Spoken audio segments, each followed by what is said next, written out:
We've got an insane rivalry series coming back to D2 football. Two of the best teams in Division II football history will be squaring off once again at an incredible neutral site. The Northwest Missouri State Bearcats take on the Pittsburgh State Gorillas. This time it'll be in Children's Mercy Park inside of Kansas City.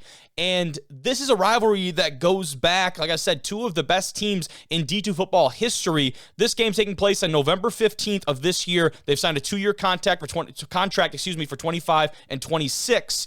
And to know the history of this matchup, I think is important before we start going into this year, the stadium, and those kind of deals. The Gorillas, the Bearcats, they've met in Kansas City 13 previous times. And what's notable about that matchup is that 7 of the 13 games drew an attendance of at least 20,000 fans. This is not for, playoff or championship type of game. This is a regular season game between two of the best teams in the country. 7 of 13, 20,000 fans or more. Now, the stadium they're playing at this year is a little bit different than the past. Previously, they played at what was known as Arrowhead Stadium, the Chiefs, right? Now known as GEHA Stadium. I don't know exactly when that flipped over. That's kind of news to me. But they used to play in Arrowhead. That's what you need to know. This year, though, it's not taking place in Arrowhead. It'll be at Children's Mercy Park, which I personally had not heard of. I certainly need to get hip. Check out this stadium where they will be playing. Children's Mercy Park was home to the NCAA Division II National Championship game for 4 seasons, from 2014 to 2017. Northwest actually captured the program's 5th and 6th national titles in this exact venue. So the Bearcats have played in this stadium before. They've won 2 national championships inside of this stadium already.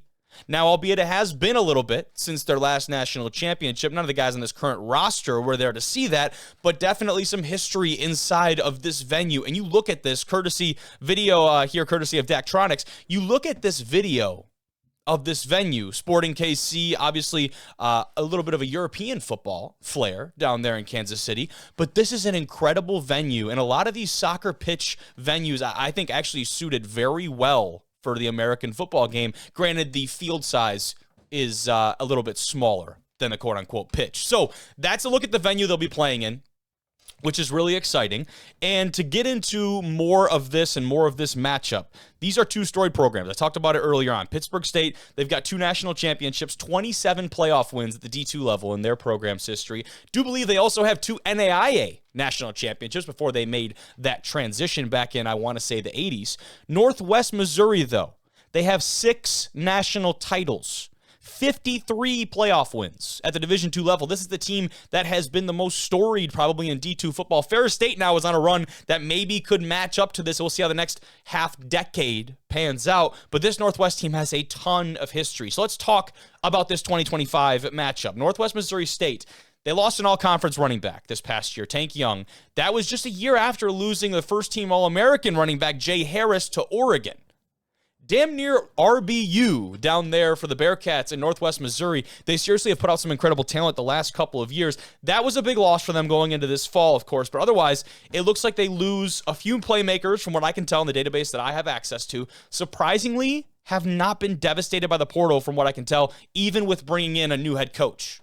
That's something that obviously, when you bring in a new head of a program, very oftentimes you see a mass exodus from a program because people don't know what's going to happen. Now, the guy in charge of this program moving forward for the Bearcats, you'll see why they're sticking around. John McMenamin, the new head coach of Northwest football. He is a Bearcat alum, class of 2002. He won 2 national championships as a player, was a first-team All-American, and a captain at quarterback for Northwest. So that right there, that's stability. That's bringing a guy back to the program. Now, to talk about his coaching career before coming back to Northwest. Most recently, co-offensive coordinator at Tulane. Before that, was the head coach at D2 Wayne State College, and then was the offensive coordinator at MIAA Foe Central Missouri. So a very, very great resume for Coach McMenamin and a great reason to bring him back. This guy has all the right things you're looking for of the head coach of a great storied program at the D2 level. And again, from what I can tell, looking at this, they've got their starting quarterback, Chris Runke, coming back. His favorite target and leading wide receiver, Luke Matthews, is back this fall after a junior campaign. He had over 700 yards. And the big question mark for that offense going into this year is, can they take care of the ball? Runke last year, 19 touchdowns to 14 interceptions. That is a ratio that especially when you play teams like Pittsburgh State on a regular basis. That has to be better. Now, what gives me confidence, McMenamin, I gave you a little bit of his background right there, being an offensive kind of mastermind, playing quarterback at the college level, being the play caller at some of these very prominent programs, D2 and D1. If there's a guy that can fix that turnover ratio and get this offense going in the right direction, it will be McMenamin. So excited about that. That's kind of a quick look and preview at the Northwest team heading into 2025. Let's move over and talk about Pittsburgh State, though. They lost a few players to the portal. Didn't see a lot of names in the database, so I was pleasantly surprised about that. Their leading rusher, Noah Hernandez, he graduates, but you bring back Cleo Chandler Jr. to take on that running back one role in the backfield. He had almost 500 yards and 4 touchdowns a year ago. The toughest loss for them, and this is a guy we had on the show I really enjoyed, is quarterback Chad Dotson.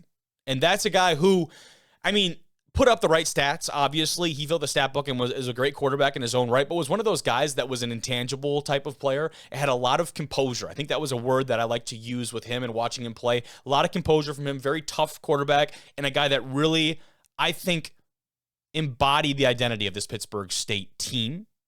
Now, the backup Jake Wolf, maybe the one under center come fall. Not sure where that position group battle is right now. I'm obviously not in the facility. I'm assuming Jake Wolf will be the starter. Not sure who they've brought in to help supplement that position, but losing Dodson for sure will be a tough thing to overcome.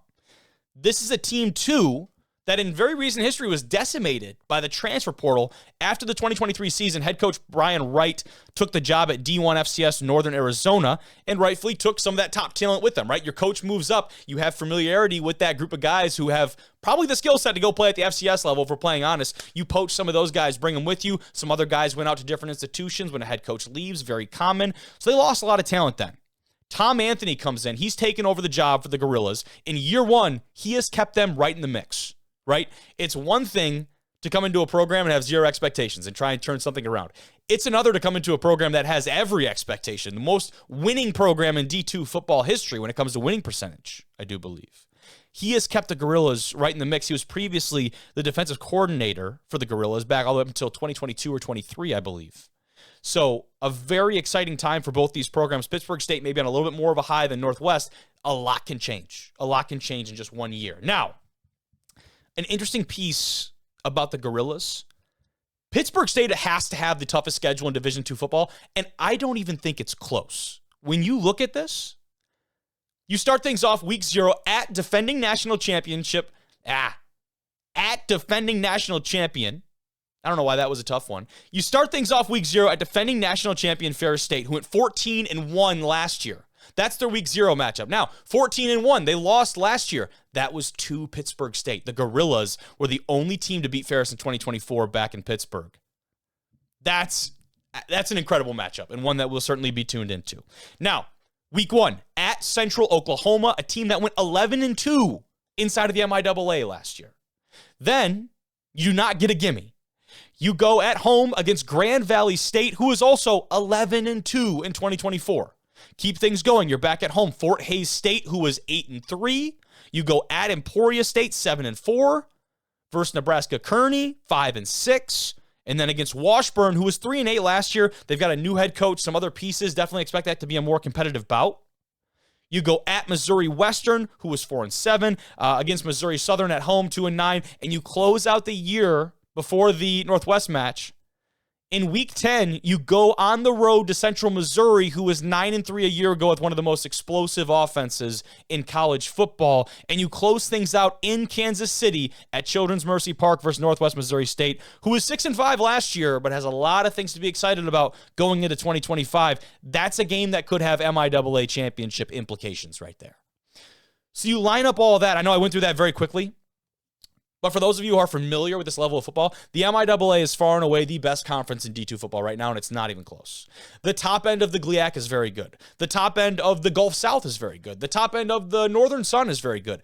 None of them have the depth that the MIAA has right now. And that's coming from a GLIAC guy, right? I played in the GLIAC. Nobody has the depth the MIAA has right now, and no one has put that on display on the national stage more than this conference.